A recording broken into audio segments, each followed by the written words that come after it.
Right. Good afternoon, everybody. Welcome to the technology panel. I hope you've all had a delicious lunch and are refreshed and eager to hear what our panel have to say. We should have a really interesting session today, all about the role of technology, both for guests and for hoteliers. And we've got some great panelists here for you. So if I can introduce them. First of all, on my left here, we have Irvin, who's the head of hospitality at AirAngel. Tim Brown is a senior director at sales F&B for EMEA at Oracle. We have Olivia Byrne, who's one of the directors of the Eccleston Square Hotel in London. And we have Andrew Rush, who is the head of product for Europe at Elavon. So guys, the theme of the session today is technology and how it can best be used to deliver a great experience for hotel guests. There's clearly an ever-evolving rush of technologies into the hotel sector. And what I'd like to start with really is probably three main themes that I thought we could structure the panel along. The first being the guest journey, from searching for a hotel to booking, to arrival and check-in, throughout the stay and then the post-stay review. What technologies are hoteliers now deeming essential in that whole process, both to give their guests and to use for themselves in helping their guests to just have a really easy experience when looking for a hotel. Secondly, what hoteliers deem essential for themselves. You know, what technology really now is helping hoteliers to slicken all of the processes from back of house right the way through until it hits the guest. You know, what do they need and what in particular is helping hoteliers to take costs out and free resource up to focus on the guest. Mm-hmm. And then the third is this whole notion that hoteliers used to be really driving the technology curve and arguably now are considerably behind it. You could, for example, construct a pretty easy argument to say that the whole emergence of sites like the OTAs has been created by a gap in guest needs that was not being fulfilled by hoteliers. And so, you know, how far are we into that process and how far do you think hotels will catch up?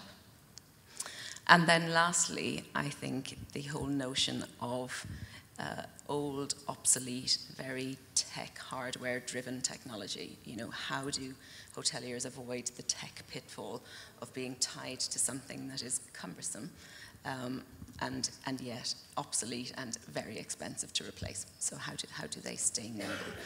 Now, we only have one hotelier here on the panel, but a very broad range of experiences and interactions with hoteliers.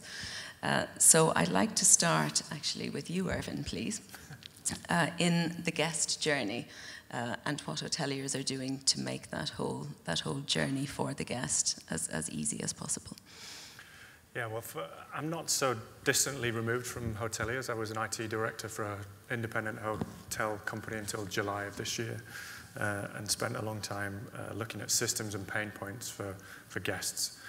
And I think hoteliers now are focusing energy to eliminate those points of friction that we find throughout the guest journey. So any point where there's some kind of forced administration or any kind of queuing that takes place. So there are technology solutions that are being deployed that allow people to undertake that administration, you know, at a point that suits them before they arrive at the hotel. We talk about pre-check-in, being able to complete that. So when you arrive at the hotel, you're not having to queue up, which happens in many, many hotels. I was in a customer of ours property, a 1,000-room hotel in London last week, and there must have been 30, 40, 50 people queuing up at the desk at the hotel reception area. And being able to provide those customers at that point in time a different option to be able to go through that check-in process would be warmly received, I think. You know, we clearly have some demographics that will embrace that opportunity more eagerly than others, but I think given a huge queue at a desk, then we'd all be willing to try and take a different route to getting checked in. So I think from a hotelier's point of view, we want to make that guest journey as painless as possible, and we should target efforts and focus on those pain points. And then on the other side of the spectrum, from pain removal, there's the creation of an enjoyable experience. And what do you see them doing on that front? Yeah, so customers, when we invite customers into our hotels, we want them to have an enjoyable experience. We want them to experience it almost like it was home. But we have things that we have to do. We have to go through a payment scenario. There are some payment solutions that are easier than others, whether it's an F&B, pay at table kind of situation. But I think to make the guest experience as enjoyable as possible, you've got to give them the opportunity to find those easy routes through, speed them past the queuing scenarios, get them up to their bedrooms, help them to get into their bedrooms as painlessly as possible, and make them do things only once. We don't want to have to go through the same scenario at the same hotel every time we arrive. I don't want to make a booking online, fill in all my details, then arrive at reception and have to fill them all in again. That kind of process just gets really tiresome really quickly. So to help people enjoy their stay, I think, really focus on those pain points. Okay. Olivia, from you, how do you think about technology as you go from searching from a hotel to all the way through to checking out? Well, for us, we use technology as a way of point of differentiation compared to our competitors. We're in central London where it's highly competitive, and when we decided to open the hotel in 2011, we really thought about how can we differentiate ourselves compared to other hotels in London, and it naturally came that we put a lot of technology in the hotel, and we feel that a lot of our guests stay with us because of the technology. We also try to gain as much information as possible from the guests prior to checking in. So we send them automated emails. We also send them an email which has a link to our concierge services. And on this concierge services, there's a lot of information about the local area. So I live in the local area. I give a lot of recommendations of restaurants and things to do in our area. So I think it really helps to enhance the experience for the guests, because a lot of our guests maybe don't know London very well. So the technology has really helped to give them more information. And Andrew and Tim, what do you see being done that allows hoteliers to create a difference for themselves? I think some of the things that excuse me, we're particularly seeing is about how hoteliers want to reduce the amount of time taken to manage transactions, payment transactions in particular. So anything that can be done to reduce process time allows hoteliers to deploy that time elsewhere on the customer in a different way or in a different manner. But also to make sure that the experience that the consumer gets is as seamless as it possibly can be, whether that means making sure that payments, whether it be pre-authorization, is managed as seamlessly as possible, and certainly we pride ourselves on the ability to do that. But also the support of multi-currency capabilities. So the ability for the consumer to actually be able to pay in both the currency but potentially the payment card scheme of their choice without necessarily having multiple terminals for the staff to have to be trained on. Yeah, I think there's been a huge rush to adopt everything that's on the marketplace. I think the big challenge that we all face now is making it simple. I think if you look at how technology in hospitality has gone over the last 25 years, since I've been doing it, we've gone in waves and circles. And we're in that next wave, which is there's lots of small startups that are producing great technology, but they forget the end user. I travel in... Can you give us an example? Well, I travel all the time around the globe, and I just want simple things in the rooms that are easy to use. Television systems, if you've ever stayed in hotels, to just try and get the BBC News is a nightmare. And little things like that. Sky. Or even, we talk about guest service and technology has a player, but just, for you guys as hoteliers, get irons that work. That you don't have to hang your shirt in a bathroom for 3 hours to get some steam.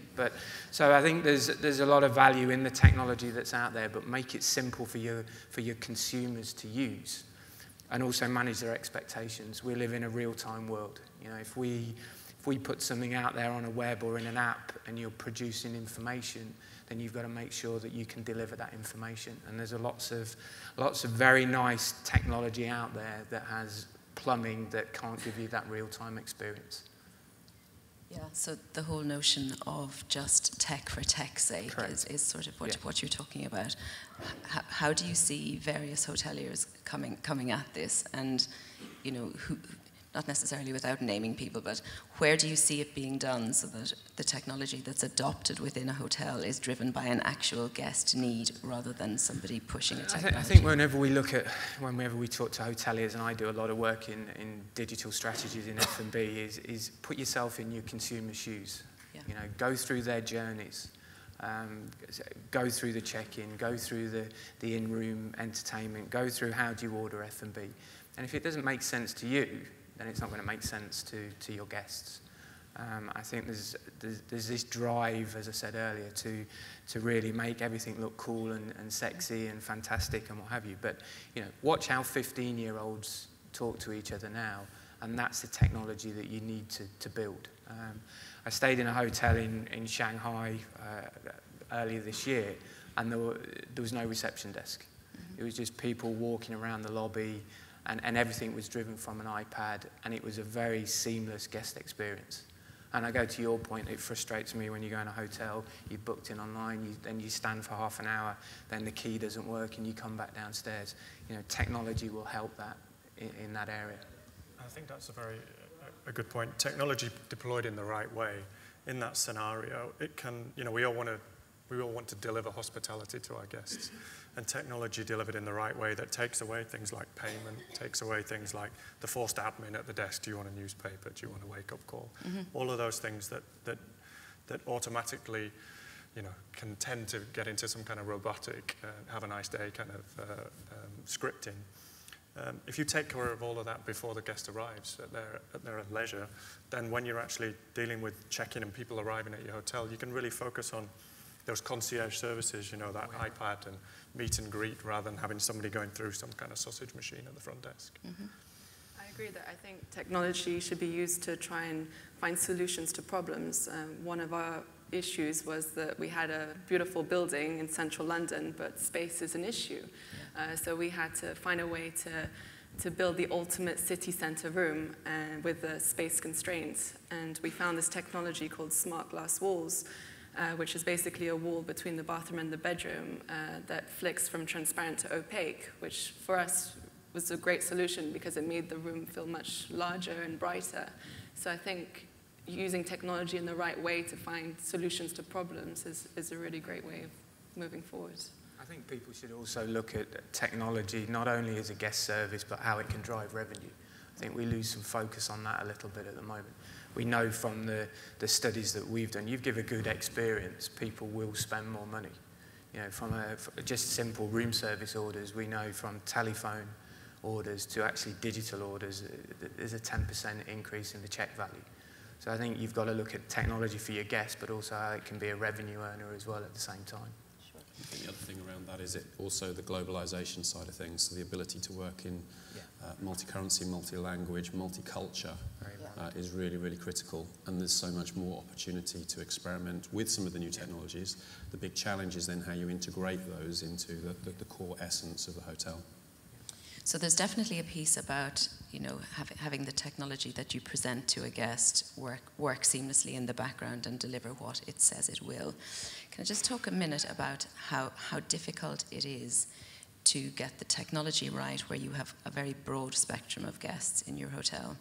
It seems to me almost that the boutique hotels where guests are of a similar demographic and a similar sort of approach to technology is a lot easier than it's a large brand, for example, where you have everyone from, my mother to a 15-year-old staying, and each demographic will be more or less willing to use what you put in front of them. How do you approach that, and where do you see it being done well? I mean, for us, we realized quite quickly when we had the iPad solution, we said, okay, we're going to put the iPads, we're going to be a completely paperless room, and all our clients are going to use the iPads. And we realized after a couple of weeks of opening that we have clients that still want the compendiums, they still want the written information. So what we say to our guests is, yes, we're a high-tech hotel, but at the same time, we have all the basic elements in the room. We invested in the world's best beds, the Haston's beds from Sweden, so at the end of the day, you will have a great night's sleep, and you have to think about those aspects. And technology is there to enhance your experience if you want it, but you have to get the basics right. Yeah. I think an example of maybe somebody who's doing it right and using technology and creating that kind of seamless experience. At Disney, you'd expect Disney to be at the forefront of things like this. So at their parks in Florida in the States, they have a Magic Band, which they've deployed. So this is an RFID tagged bracelet that lights up and has smiley faces on it. But if you're staying in one of the park hotels, you can use it to charge things. You can buy things in all of the shops. You can link it to your FastPass so you can cut lines. They're working on a solution where you can book your FastPass, identify which rides you want to use throughout the day. Depending on how busy the rides are, they'll communicate with you and redirect you throughout the park. One of their restaurants, you book your food in advance, you arrive at the restaurant, they know who you are when you arrive at the door and they'll greet you by name. And they say, sit wherever you like, sit down, there's a clear table. And you sit down and the food just arrives because they know where you are based on the RFID tags. So I think often we think about, being tracked and can be a little bit creepy. And I think, that's right if it's done in an insensitive or a clumsy way. But I think if it's done right, I think Disney have got it right, then, linking back to what the Saatchi and Saatchi guy said yesterday, that it can surprise and delight, and people really, there are lots of videos online on YouTube where people are sharing these things, and it really does, that's a great example, I think, of where technology, seamless, works really well, and it surprises and delights customers, and they'll, So it's not necessarily the case, therefore, that if you're having to segment across a variety of guests, that you can use technology on the one hand to surprise and delight them, and yet in the background have it take cost out for yourself. Is that an issue for hoteliers if you're having to provide, a more manual, paper-based, for example, more interactive with hotel staff experience for certain demographic and a more tech-driven for others? How do you see people generally approaching that?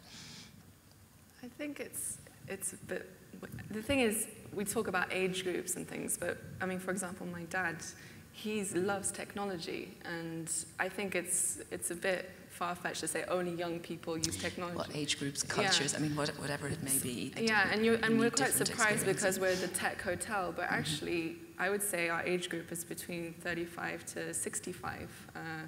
And they do come as well for the technology. So I think it's more for the experience rather than because you're in a demographic. Yeah. I think we've got a lot to thank Apple for, whether we like them or not.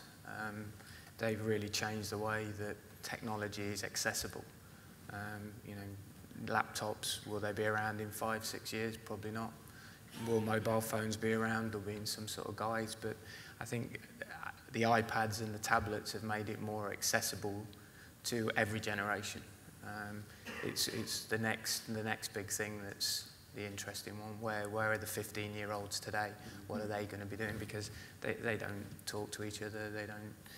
They don't use phones to call have a people. Conversation. So they've definitely changed people's attitudes, yeah. but they've heightened people's expectations of what the technology will deliver. So in some respects, one of the big challenges, I think, for all of us is in the context of how we deliver customer service, if you fall short on some of those integrated processes, it has a much more damaging effect than might otherwise be the case because of how they are used to experiencing technology in other scenarios, retail environments or whatever it might be.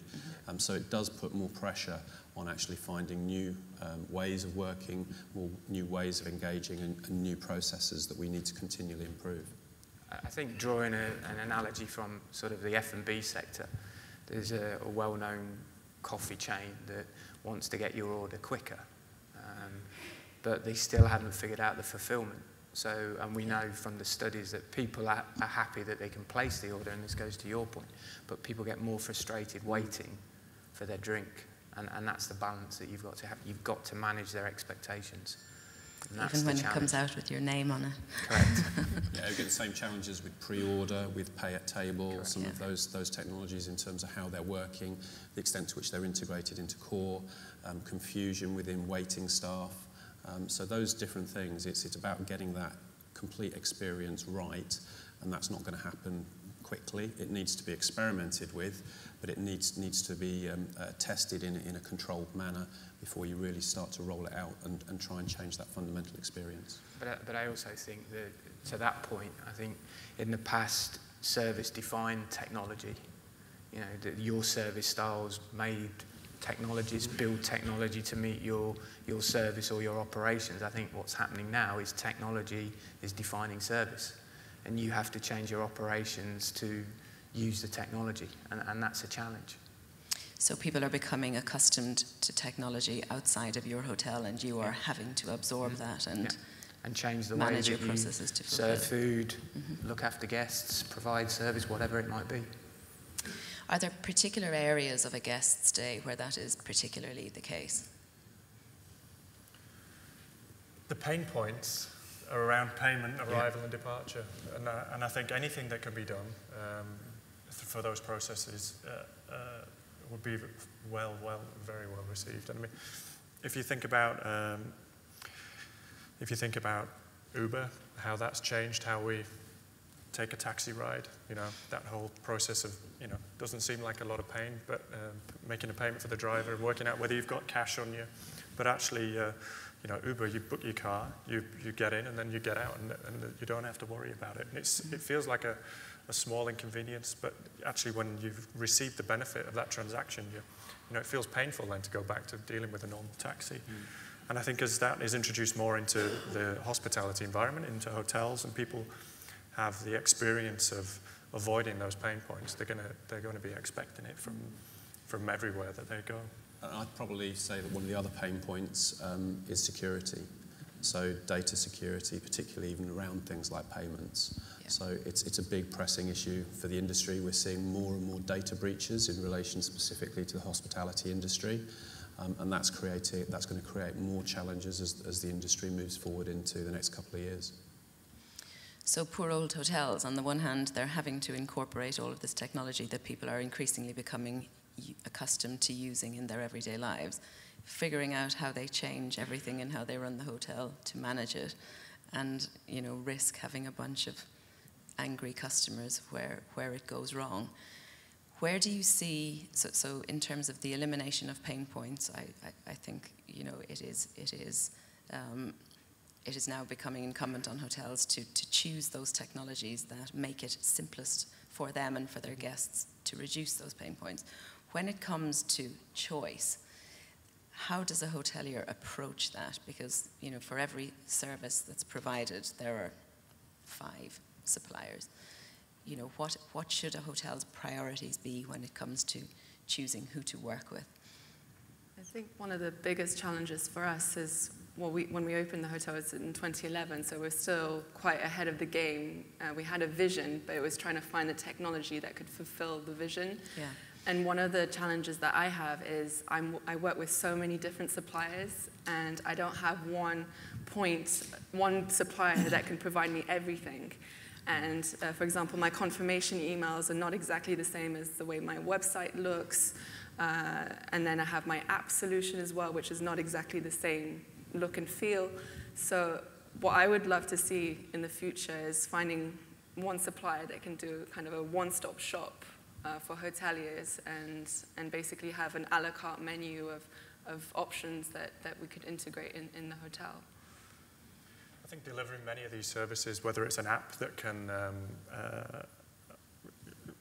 accompany someone through their pre-booking to during their stay to post-stay, is that they all need to be connected together. Yeah. The interfacing of those together is absolutely crucial, and you can't deliver a good experience without having that. And it's difficult to integrate with many suppliers, and finding a solution or a supplier to be able to pull those things together to deliver an experience on an app or on some kind of guest experience in the property. That's the challenge, trying to find a vendor that can support that kind of open and responsive kind of communication and development work. We're definitely seeing more of a trend towards people wanting us to take a greater level of breadth and responsibility for relationship around the payments piece, also into multiple markets. So frequently where, for instance, hotel groups have businesses in many countries around Europe, as an example, or even into the States, they're increasingly looking for a single, particularly in the payments side of things, they're looking for a single provider who can cover all of those needs rather than having to deal with an individual acquirer or payment service provider in each of those markets. So that's again, from a pain point perspective, being able to manage with one potential solution provider and one company, whether it's payments or otherwise, that's actually able to provide data, key data for that business, so that they can help grow their ultimate return on investment and grow their business, seems to be becoming increasingly important. So is the message to suppliers then be increasingly prepared to be flexible and to be able to bespoke your systems for different hotel guests, do you think? I think you have to be careful with the bespoke element, because if you create multiple flavors, then you open yourself up to challenges in the future. You know, you're probably better staying with vanilla at its core and then building around the edge. It goes back to both these points, which is, you know, the classic messy middle. And that's, you know, we're back to roughly where we were in about 1995, 1996, when Windows first came out. In that you had this huge rush where everybody wanted to use different programs built around the Windows platform. People didn't really think about how they were going to connect all this together. And then replacing one has a knock-on effect to this one, this one, this one. Then you want to upgrade this system and it knocks this system out because the interface isn't right. I think the vendor that actually cracks that messy middle, which is a platform, an open platform of connectivity that is independent. And the other challenge is we don't know what technology is coming. You know, we wouldn't have known 5 years ago that Apple were going to take over the world with tablets and apps and app stores. You know, the fads that are coming out that we're seeing, who knows what might be next. You know, so you've got to have something in the middle that acts as a bridge, as a bus between your consumer-facing applications, whether it's payment, whether it's Wi-Fi, and your back-end business process systems, because that's what runs your business. And that's the challenge. And the other challenge that I've seen over the years is this rush to be the first, you know, with new companies that come on board, but then don't have any longevity, and then you're left with something. You know. Which leads us on, I think, to probably the third theme, which is how to avoid being lumbered with the technology that is no longer, you know, fulfilling all of your needs, but yet is expensive to replace and can't necessarily be as flexible as you might need it to be to evolve with what technologies have come. And we've seen hoteliers being stuck with these types of technologies in the past. What do you think they can do to avoid a repeat of that in a world where things are changing rapidly and the move is increasingly to look to a smaller number of suppliers to go more broadly across their business? I think getting a smaller number of suppliers, it's those suppliers having the investment to keep up to date with every piece of technology. I think that you have to have the smaller companies because they are probably in some respects a lot more agile and can react to the market. And I think there is a place for the smaller companies to interact into that central platform to keep you at the forefront. I think the challenge is, you know, there's lots of talk about moving to cloud and this and that and the other. I think it's just take your time. You know, don't get turned on by the marketing people that have to have this or have to have that, because we're going to do, at the end of the day, it's about delivering great guest experiences, but make sure that they can use it. You know. Yeah, and make sure that what you're offering is fulfilling a need rather than pushing a technology. I think it's not investing in gimmicky technology. I see so many hoteliers that want, you know, have crazy ideas, and it sounds cool, but you know, six months down the line, it's not that cool anymore. No, and I think what's important is to invest in the basic things. Like, for example, at the end of the day, what does a client do in their room? They're in their bed and they're watching TV. So invest in a great TV. And I think the future is the content. Content on TV is going to be revolutionary in hospitality in the years to come. And I think what people are looking for now is to have their own content on their TV. They can do it at home, so why can't they do it in a hotel? We're still backwards at the moment. You know, it's crazy that I can't have Sky on the go in the hotel because Sky doesn't offer that for hotels. So I think it's more about investing in basic technology, but using that technology to add content or... One of the best guest experiences I've ever had is, I think it's called the M Hotel at Schiphol Airport. Totally automated, great in-room technology. I think it's one of the best guest experiences. So if anyone goes to Amsterdam and Schiphol Airport, go and spend a night in there and look how they service their guests from check-in, from in-room, from the bars and everything else. It's a very good guest experience with technology. So really the message is that hoteliers would be well advised to pause and before they introduce something and make sure that what they are thinking about providing actually is something that the guests want as opposed to something that they think looks cool. I mean, nobody sets out to introduce a gimmick. You know, nobody does that deliberately. But if it's not starting from the point of actually meeting a need or fulfilling, you know, a behavior, for example, that their guests display in their ordinary lives, then it won't have legs. Is that something we're already doing? And I think, you know, in hotels, I think people want to see things that they aspire to have in their own homes as well, you know, so it has to be forward-thinking and aspirational, but yeah, it can't be too crazy either. And that's more and more difficult to do because people's home setups now are, you know, with 50-inch Sky 3D or, you know, trying to keep up with that demand in a hotel is increasingly more difficult. And I think if you're a budget hotel, that can't be an aspiration for you, for example, but you can still get the basics right. And I think supporting guests' own technologies. Yesterday, again, the opening session was talking about your mobile phone is an extension of the guest room. And I think that's very true. And whether that's about streaming your own video content, you know, Now TV or Amazon, and the ability to display that on a second screen, the biggest screen in the room, would be fantastic. It's not easy to do, but we can find ways to do that. And I think it's about connecting somebody's own device to the services that are delivered in that hotel, whether it's about room service or seeing availability of spa treatments that are actually available now. And I think in the past, that ability to connect to real-time information has not been possible. But I think now with the integrations that are coming through and these middleware platforms, then those opportunities are coming forward. And I think being able to connect customers with those you know, real-time on-property services is where the opportunity is going to be for the next few years, I think.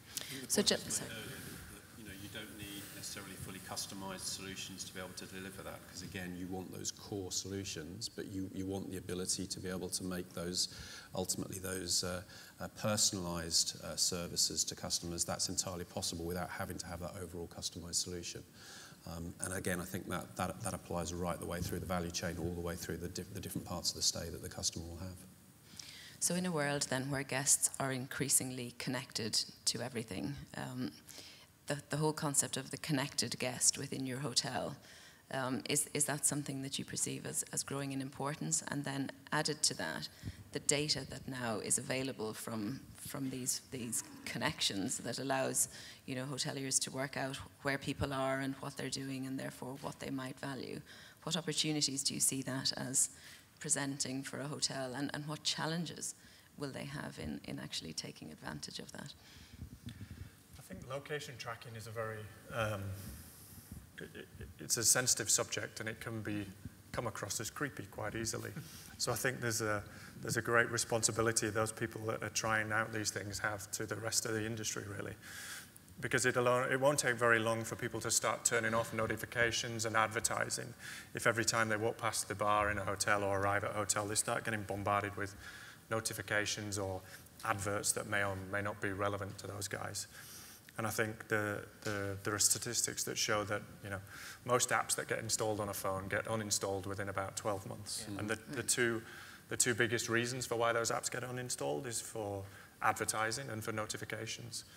So I think done right, it can be very powerful and useful to hoteliers. And I think if we go back to making the guest the center of everything we do and the whole reason we're there, if we use it to help us deliver better service, whether it's not bursting in on somebody when they're in the room and you're trying to service the bedroom, it's delivering messaging, it's knowing when an area is busy and resourcing it effectively.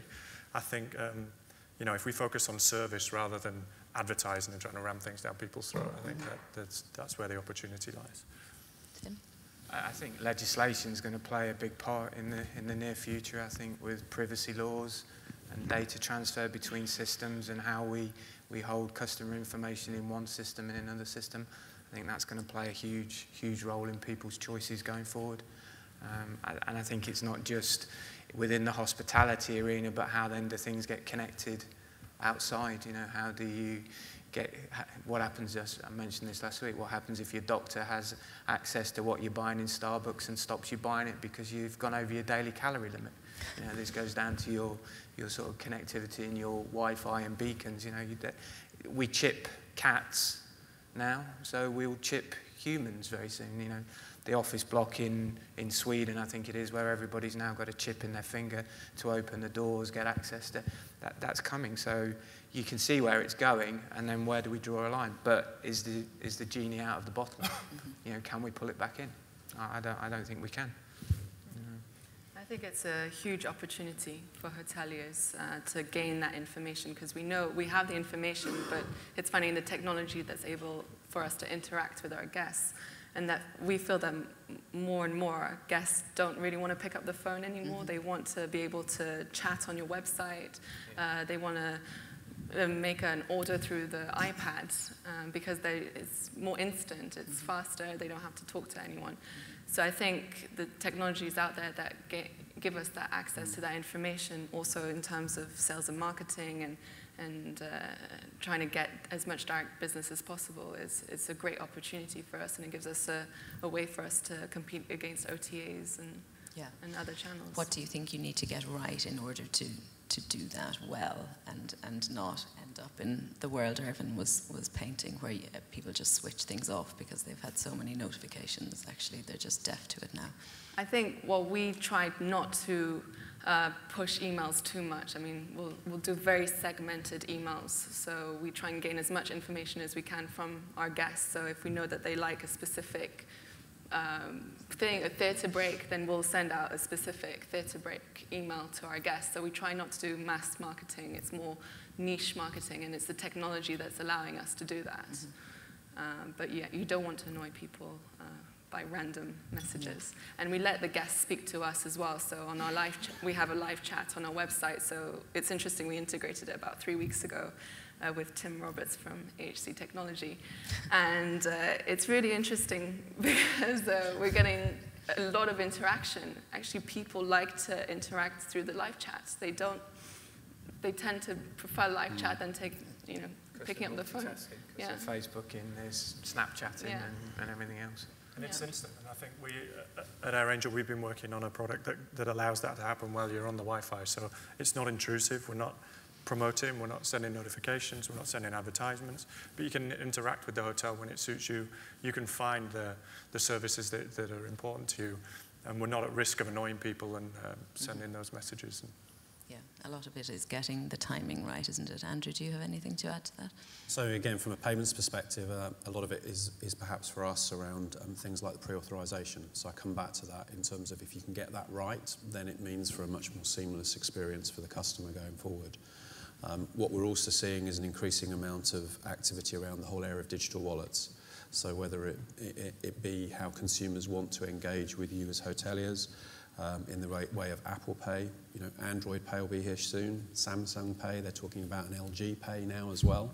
So all of those different payment types that somehow we need to embrace, we need to incorporate to ensure that those customers that want to use those different payment methods are actually able to pay in a timely manner to ensure that you get your monies as quickly as possible with the appropriate guarantees.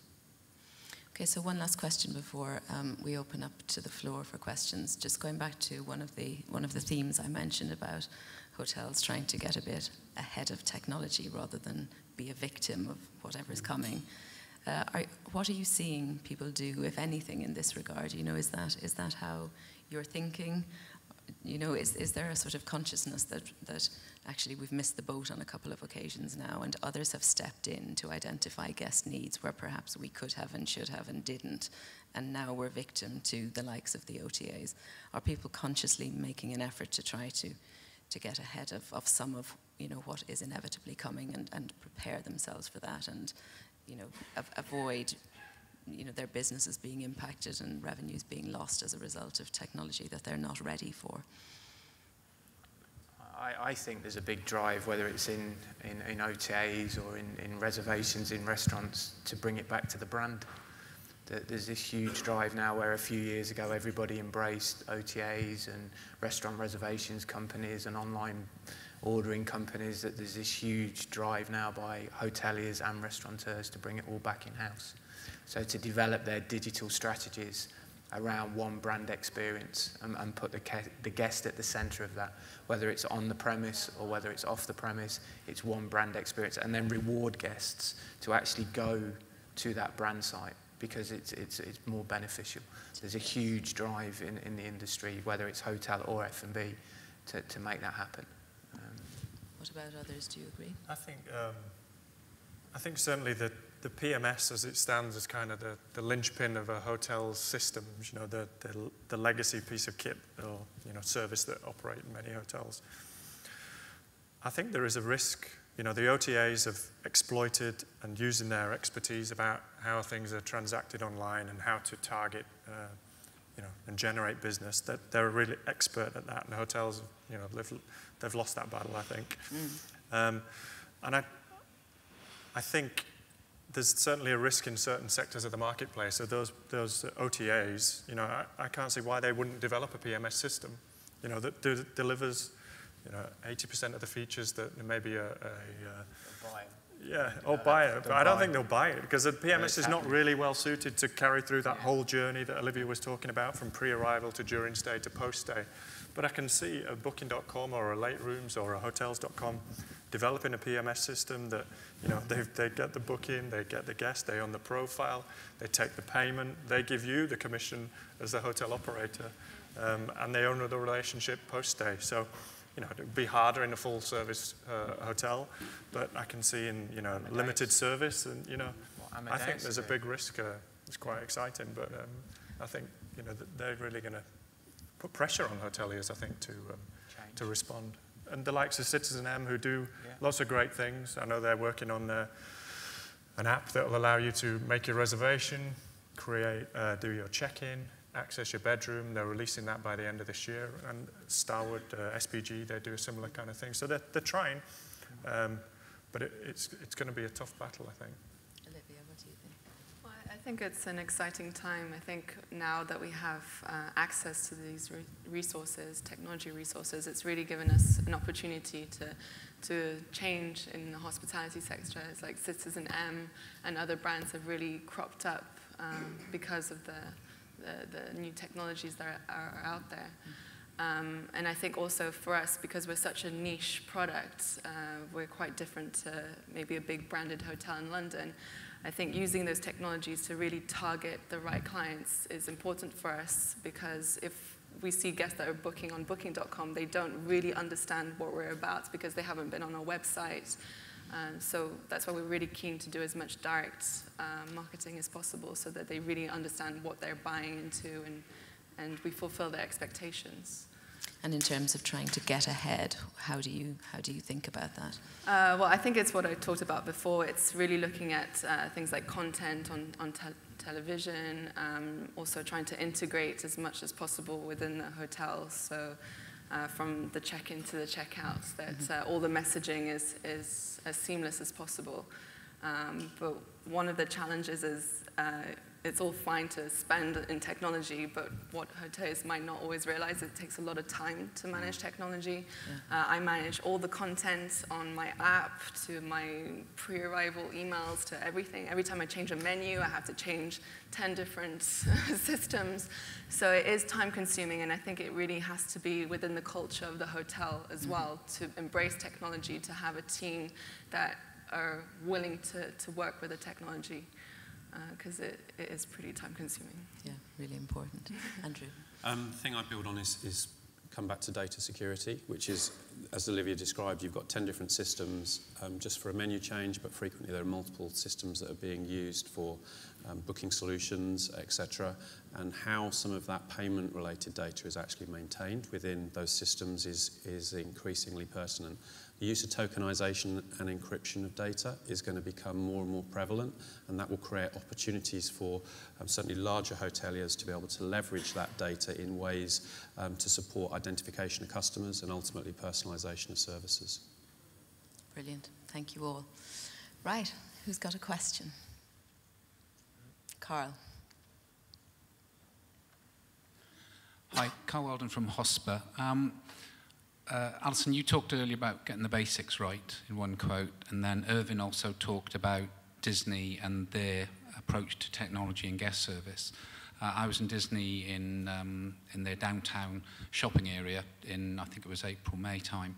And in the downtown shopping area, there was nice, free Wi-Fi, no logging in, you were just able to access it. And the whole panel has talked about providing guest services and guest things and guests accessing their own content, but you haven't actually talked about the 4 key letters, W-I-F-I. And given that we've got Alison and Irvin on the panel there, how basic... I'm not on the panel. Cheering it. The basics of Wi-Fi, the hotel industry started off poorly. Is surely none of this can be achieved without reasonable Wi-Fi in a hotel industry. You know, the customers can't access the Wi-Fi.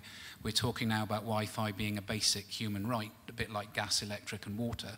We don't ask people, you know, how many showers you're going to have when you check in, but we do ask how much Wi-Fi you want, and whether we're going to charge them for it. How important does the panel think Wi-Fi is as a basic, as a serious basic in a hotel environment these days to keep the customer happy? Well, maybe we start with Olivia. Yeah, for me, it's no question. You have to offer free Wi-Fi. And it's not just about free Wi-Fi, it's good Wi-Fi. I mean, our guests check in with an average about 3-4 devices. So we need to offer really strong Wi-Fi for all their devices. I mean, what annoys me the most is if I check into a hotel and I have to log in on one device and then log off because I have to log in on another device. So I think it's about offering free Wi-Fi, but it's also that enables all the devices that you have when you're traveling. I think it's a really important point because all of these services that we've been talking about, whether it's keyless entry, whether we're talking about ordering room service, whether you want to queue jump at reception when there's a big queue there, all of these things need you to be able to connect to Wi-Fi to open the door, to be able to log in and put in your payment details. And it's absolutely essential, I think, in hotels. You have to have hot water, you have to have Wi-Fi, you need to have Wi-Fi that works. And you need to have Wi-Fi that's easy to use. So it's no good installing Wi-Fi and then having to pay, you know, fees to support Wi-Fi because people can't work out how to log in, or making that login process so complex or so frustrating that you have to log in every 3 hours or every 4 hours or every day. I mean, here we're on Hilton Stay Connected. I've had to log in about 5 times over the day, so it's not really doing what it says on the tin there.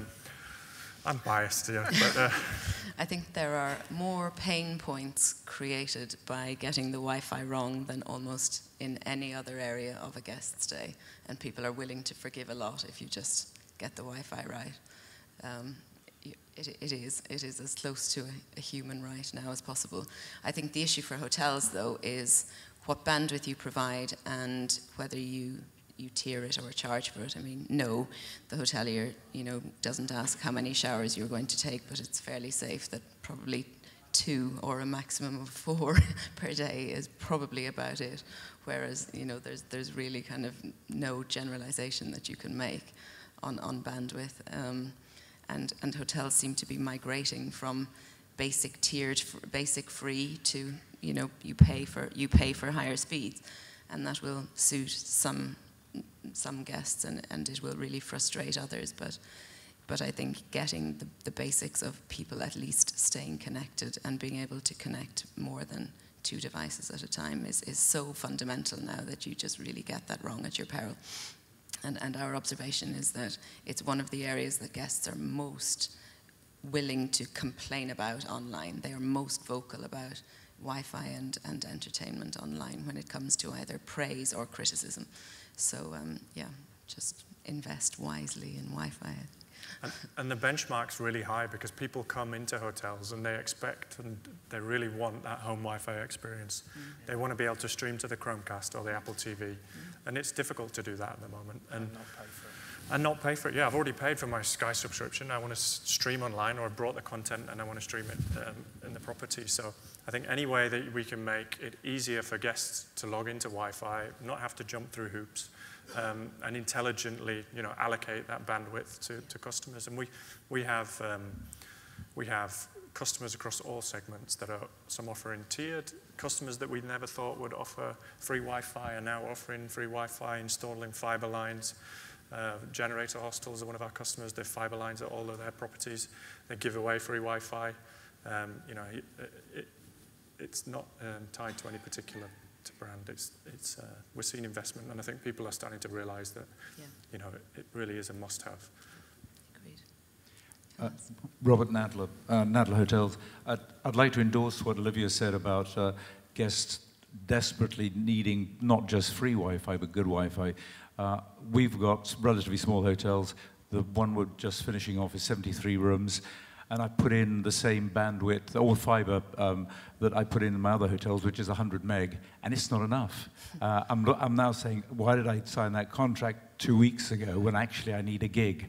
And I might not take the whole of that, I might take over only 500 meg. But every time we talk about an extra piece of technology, as you talked about Apple TV and Chromecast, which we're going to be putting in, that's more bandwidth. And you can't simply turn it up. If you've got 100 meg, that's it. You've got to then go to a gig. So you really have to plan ahead. And frankly, you might as well put in as much as you can. I'm so pleased, however, I just want to add one thing. As an independent, I applaud the big groups who continue to charge, because it makes my life so much easier. So please carry on doing it for as long as possible. I love it. But what I did want to just add, a small point to Irvin's question about OTAs attacking the PMS solution. Booking.com have got something called Booking Suite, which is I don't know if you know it, which is a web booking site, which is starts encroaching on that territory. So yes, they're already onto the game. So they're ahead. It looks very hotel friendly. It looks, if you're a small group, it looks like a sensible, as you said, if you're a limited service concept as we are, it looks interesting, but it is very stripped down. Unquestionably, it will get better. But they're clever. They spend billions a year, and they are looking at that area. But it's actually a good product, funnily, not surprisingly. Yeah, it'll be very guest-friendly. I'm sure it'll be very guest-focused, easy for them to use, easy to make payment, easy to get your bills, all of your bill history. They'll be quicker at doing that than some of the PMS providers, I would have thought. Yeah. Any other questions? Yes. Keith Povar from Guestcentric, Booking Engine Channel Management Solution. It's an observation really, with regard to what Olivier said about this one-stop shop that you're looking for. Well, my experience from talking to many hoteliers over the years is that's exactly not the point, in that it's the old adage, if you want to be jack of all trades, then you're master of none. And from that point of view, there are a lot of hotels out there who would rather work with experts in their individual fields, integrate them together into one complete system that makes more sense, because when one part goes wrong, you can change it. If you take on the one-stop shop and one part goes wrong, you might be lumbered with all the rest of it. And thereby there lies a problem in getting to the next point that you just raised about getting rid of an old system that isn't working because one part of it isn't working.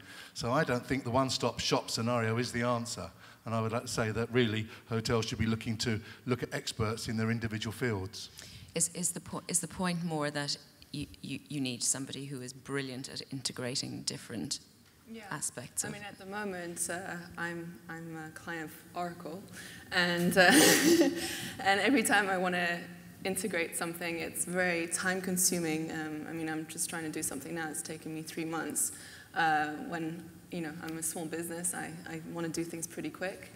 And also, I think I'm looking more for one-stop shop in terms of someone who can do my app solution and also who can do my pre-arrival emails and my surveys. I think that's interesting because at the moment I have a database which I'm sharing with 3 different suppliers, and we're talking about, security for my guests. It's not great to, share my database with so many suppliers. So I completely understand your point that you need to have people that know what they're doing and specialized in certain areas. But I think it's more in terms of the messaging sent to the guests. At the moment, I'm using 3 different suppliers where I'd rather have one supplier. But I understand that for a PMS, you have to have one supplier, and for your automated emails and everything, it should be another supplier. Okay, I think we are definitely out of time. Sorry. That lady was trying to flag. One more. Hi, I'm Tracy from Staying Cool in Birmingham. A question for each panel member. Which 2 pieces of tech kit do you think each hotel should have? Exciting ones only. Well, we've talked about Wi-Fi. You've got to have great Wi-Fi. And I think a solution that enables the customer to serve their own needs when they need it. So, be able to find the services easily, whatever their services are that hotel offers.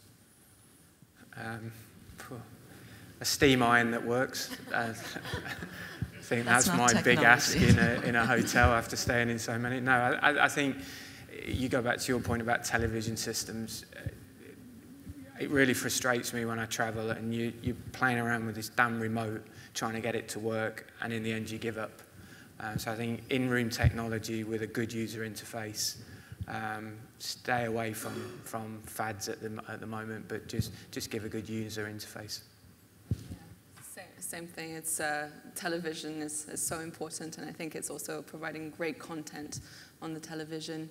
And what you're saying about offering some kind of concierge service or an app or something that can really help to communicate your services within the hotel and the local information as well.